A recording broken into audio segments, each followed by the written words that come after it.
मुस्तफा, दुआ को देख रहे हो ना, वो प्रेग्नेंट क्या हुई? अपनी हर बात मनवा रही है। ऐसा क्या मनवा लिया? यूनिवर्सिटी जा रही है, इतने झूठ बोले सबने माफ कर दिया और माशाल्लाह से सबने कबूल भी कर लिया। और तुमने नोटिस किया, अम्मी और बाबा दोनों ही खुश नजर आ रहे थे। उसकी मर्जी है, जाने दो उसे।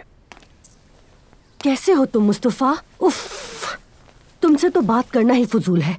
जब भी दुआ की बात हो तो सभी इस घर में उसके दिफा पर लग जाते हैं। मेरे ख्याल से तुम ठीक से सोई नहीं हो। सब मिलकर मुझे नजरअंदाज करते हैं और तुम्हें कोई परवाह ही नहीं।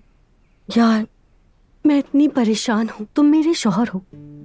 मुस्तफा जान, एक बात कहूँ, क्या वोट हमारी हो सकती है? ला हौला वला कुव्वता, तुमने बात कहाँ से कहाँ पहुँचा दी। सुबह सुबह क्या हो गया तुम्हें? फिर भी मेरी इन बातों पर गौर करना मेरी जान। देखो अजलान दुआ को झुकने नहीं देता, तुम भी झुकने मत देना मुझे। ठीक है नायला, नहीं झुकने दूंगा, नहीं झुकने दूंगा। रोज रोज एक नया मसला आ जाता है।